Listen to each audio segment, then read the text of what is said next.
Hey there, welcome to LSAT Demon Daily. I'm Erik Johansson, a teacher with LSAT Demon. Joining me today, very excited to have LSAT Demon student Patrick, who just crushed the LSAT and is going to be on to great things. Patrick, you're joining us from the Great White North, one of our neighbors to the north. You're in Canada, correct? Yeah, there's a heat wave here in Vancouver, but yeah, technically. Yeah, I'm suffering through the same thing. It was 114 in Sacramento yesterday, but that's not what we're here to talk about. We're here to talk about another kind of very high number, which was your recent LSAT score. Let's cut to the chase. What did you just pull off? I just got back a 178 on the June test. Fantastic. And that was your first attempt? First, and I mean, yeah, only now, which is feels kind of surreal. Did it feel in the moment like you were crushing it? Like, did you walk away from the June test thinking, yep, I nailed it? The games I knew I'd nailed. Mm-hmm. The reading comp felt really good, and then there was two LR sections, and so one of them was going to be unscored. One was more difficult than the other. So I think there was probably a little bit of good fortune there on what my score was. I easily could. I walked away from the test feeling like I did above a 170-ish. Like it felt relative to my practice test, but it was. I felt like there was, depending on which of those two sections got tested. I mean, I could see myself having a pretty different score here today. Yeah. Well, fortunate that you scored that high. Sounds like you would put yourself in a position to succeed by getting perfect on the logic games. So we can get into that. Let's backtrack a little bit. Tell me where it was that you started. Do you remember a diagnostic or just kind of how you were testing when you first came to this test? Yeah, I got interested in the test when I got interested in law school about a year and a half ago, and I wound up knowing nothing about the test, full cold diagnostic. Took one on the LSAC website, like the Law Hub thing, Mm-hmm. and that was, I believe, a 157. Strong diagnostic. Yeah, that when I looked into it, that was really promising because I think I just straight didn't finish the last game Mm-hmm. doing it like timed. So I think it was like minus nine or minus 10 on the games, just terrible. I looked and I got a 157. So I was like, this is interesting, and I started looking for resources. Yeah. And like, yeah, How long ago was that? that was like March of last year. I want to say March or April of last year. Okay, so a little bit over a year of study. Was that like consistent over that time, doing a little bit every day, or you're shaking your head? No, I pulled up when I took practice tests so I could see when I actually stopped. But yeah, in July of last year, I stopped taking tests. I was testing around the 160, like the low mid 160s. So I dragged my score up a little bit, and then I put it aside to go back to school for in the fall. I just didn't think I would have time to look at both. And then when I did my final exams in April, I like booted up and paid for an LSAT Demon subscription then, and just said, okay, I'm gonna give this a good shot, register for the June and August, and cancel if I didn't think I was like where I want, like wasn't feeling good about it at that point. Nice. So you were prepared to adjust your timeline, but also prepared to take the test multiple times. You registered for multiple tests right away. Yeah, I figured like there's just going to be variance in this kind of stuff, right? Like I there are certain types of questions that are just straight up harder than the other ones, Yeah. and like you might run into three or four of those on a test, and you just have a bad run, or literally, like I said, the scored and unscored sections, like that's a huge source of variance. So there's a lot of stuff that Yeah, could happen. So I wanted to not put the pressure on myself to like perform right away. totally. And not having that pressure. And I remember when I took the test the first time, also, I was already registered for another test afterwards. But a little part of me was still thinking, it would be really nice to get it done the first time, though. So it sounds like you were able to at least minimize that thinking and just focus on, hey, no pressure. Let me just do what I can do on this day. Yeah, and I wanted to write the June specifically because it was the last one with games on it, and I felt Yeah. like that was something that I felt was improving when I was studying before. So I thought I was like, I don't need this immediately. I've got one more year of school left after this. If I can do a good score this summer, that's great. I just don't even have to worry about it anymore. And if Yeah. not, I can kind of set it aside and do the same thing next summer and have up to four like 4 or 5 chances to write it before the cycle that I'm really interested. Yeah. So you were clearly strong on games when you took the. I mean, I'm sure you scored a -0 on the games when you took the June test, but you started from a place where you weren't finishing all of the games. Was that the biggest? Yeah. Was that the biggest hurdle that you had to overcome, or is that where your most of your improvement came was on LG? Uh, I would say that like the games were the worst thing right out the gate. There was a decent amount of improvement just understanding what they were like, what like beyond the cold diagnostic. I think I got a little bit of equity just by understanding what they were looking for on that, and then they sort of leveled off, and I just wasn't getting much progress. And I found like that was the thing that like that was the one thing I think that I really benefited from like a study program from. Like that was the thing that I'm not quite sure I would have had the same quickness of success that I did without that. Because of just like insights into how to approach the game. Like with LR and RC, I guess maybe like stuff you've seen before, you can approach it a little more intuitively, but games having some insight into, hey, here's the set or here's a way that you can set it up. That was helpful. Yeah, and I had no idea. Like I have notes from the first couple things I looked at, and like I figured out that you kind of supposed to diagram or write things out, but the if you look at the early things, they don't make any sense. Like I didn't know what I was doing with that, and like there was just a pretty like dramatic improvement right away when I started looking at like the teacher is Matt, I think, on Yeah, the Matt demon. Dumont. Yeah, like shout out to Matt. The worlds and the in out models and like just the structure and stuff like that he had for quickly setting things up and eliminating rules and that sort of stuff. Like that just clicked for me, and that was Yeah. and my notes looked dramatically different before and after that, and the test scores like I was finishing the test. I wasn't finishing Yeah. probably the last game pretty consistently for quite a while. At first because I was just taking too long to set things up, and then later because I was trying to get everything right, Hmm. leading up to it. And so yeah. Yeah. Matt for sure was the world's wizard and also a big part of my own progress in the logic games.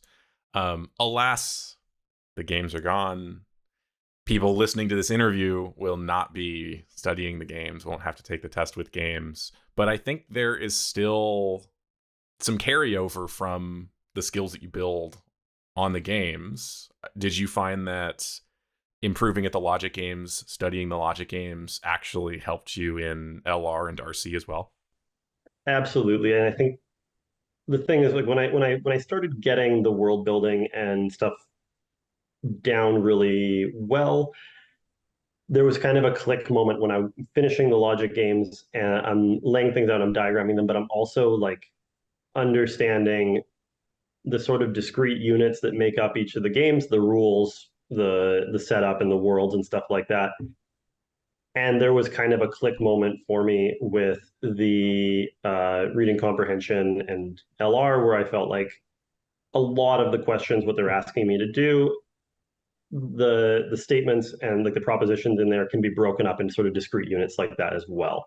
And if Hmm. you stop thinking about, you're not required to understand the substance of a lot of what's happening inside of the sentence. If you understand the structure and the syntax of what's going on with it, then that's often enough to get you to discount a couple of answers at least, like knock a few things off, Mm-hmm. and then something like I was finding that you can disqualify a few things right away just with that usually. Yeah. So if someone studying now doesn't have the games and doesn't have that opportunity for your click moment, like you said, how would you summarize I guess what that click was? You already started to, but how would you summarize the big logic games lesson or mindset or click that people should bring to reading comp or to logical reasoning? Yeah, and I think yeah, I sort of touched on it, but yeah, it's a structural thing, right? Like Mm, we're working with words here, and often the content of the word, like the meaning of it is actually very secondary to the structure of the sentence in just understanding there's one or two words you're looking for in there, and you'll learn to spot them over time. And those are the operators. Those are the things that are doing all of the movement inside of that sentence. And if you can isolate those and pick them out, the other things could just be a triangle and a circle, and it doesn't matter. You have rules for what those things are doing, and so you lose. You don't have to use so much brain power when you stop worrying about like deeply understanding the sentence. If you see like something where the question asks you for like a necessary or sufficient question, and then there's a defining word you can find in there that indicates which direction the like importance is moving in that sentence. Mhm. That usually just lets you knock off three or four answers right then. And oftentimes you just Yeah. have there's only one thing that even could work, Yeah. regardless of what the meaning of the sentence is. Yeah, I think it's important to recognize that this is a self-contained test, right? I think that's what you're getting at, is that the structure of these arguments, of these sentences, is such that everything you need to know is right there. And sometimes I don't know that I ever painted the same picture of circles and triangles like you did, but I definitely have cases in reading comprehension where something that I have read on the page might just in my mind become that science thing. And that's fine. I don't need to know what that science thing is as long as I know the role that it plays in the story. I think probably what you're talking about, huh? And like with reading comp, you'll run into those ones where it's like this scientist says that this group of people believe this science thing, Right. and then it's going to come, and then they're going to come at you later and they're going to say like the author of the passage believes so and so, so and so, so and so. And yeah, and so you can just back it up and say, here, like that's the science thing I remember seeing earlier. Here's the words that other person is putting in their mouth, and then the author is just writing about that. So no, they don't believe that. You can Hmm. you can realize that you're just moving blocks around at that point. You don't actually have to. Yeah, you don't have to come to the test with any outside knowledge really with that understanding. Totally. Any other big lessons that you had to learn for either reading comprehension or logical reasoning? With those two, I think just slowing down. Just I wasn't finishing the games at first. My score improved when I stopped trying to finish the games. And the same thing when applied to the other things got me past those got me from -5, -3 kind of scores up to -0, -1s by just reading the sentence, Yeah. slowing down, thinking about it, choosing the answer, feeling confident, and moving on past it, and not having to think back at all or wonder if I was done with that one yet. Yeah. 157, you were already starting from a pretty high level of ability in LR and RC. And I think it's important for LSAT students of all ability levels to recognize that that message, don't worry about finishing the section, remains the same, whether you're -11 or -3. But I think ironically, the person who's kind of in your situation, -3, -5, maybe the temptation to try to finish is even greater because you feel like, oh, I'm so close, I'm almost there. If I can just squeeze in a couple more questions, I'll have finished. But that's really deadly on those last 5 questions or so. And that could be the difference between a really, really great score and an okay score for you. You can see a little dip where I think I was doing that in my practice scores where I was above Mm, 170, and then I'm testing and I'm getting 169, 170, 169. And I think I was just kind of like a little bit on autopilot for sure. yeah. Uh, the thing about the like, if I was at -11 right now, I think the thing I would do is do one practice section as far as I could, and then I would pull up the like most in depth of the videos and the Huh. explainers on the sidebar, and spend half an hour on the first question that I got wrong in that section. Awesome. Like spend 15 minutes on that one. And I feel like because there's only so many types of question, so like you get so much payoff for spending a couple of hours learning one type of question over a few days. If you're getting those consistently wrong, if the test is showing you you're just not understanding this thing, there's no point trying to move past that until you do. And all of those things are learnable and teachable over, I think, actually not that much time, Yeah. depending on how you on when you get that success feeling. So it sounds like you would be okay if all that you did for LSAT study in a single day was just like one question with a really thorough review. That was absolutely what I was doing with the games at a certain point. Like Yeah. to get from minus, I was like -3 or whatever to the -0, I would get, one or two questions wrong on the thing. And the next morning, like the next day when I would start studying, I would start with that. And that would be over half of what I would do. And if it took me a long time, I might not even like, I might do a couple of drilling questions, but not even do a section that day because that was like, I don't understand something that's going to come up on the test. Yeah. Love it.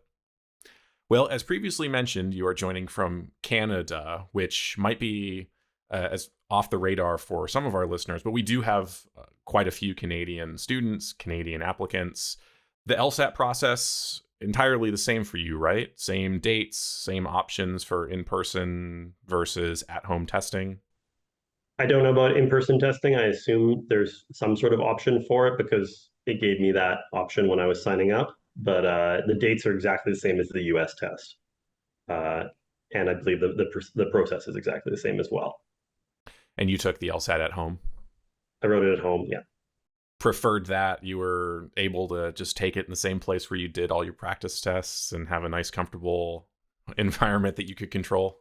So nice. Yeah. I freaked out a little bit on the day of the test because uh, I remember seeing like when I was reviewing all the rules for like the showing your room and the camera and everything, they had this thing about no animals or whatever. And my cat is the noisiest thing when he's awake, and I knew if I put him away in another room and close the door, he's going to scratch at it the whole time. If I leave him in the room, he's going to be walking around meowing at some point. And I was just so. I remember showing the cat to the proctor and being like, "This is going to happen at some point. Am I going to get disqualified?" And she's like, "No, no." Okay, that's good. But Good to know. For those of us with furry friends, it's not not an immediate disqualification. Good. I don't know. Yeah.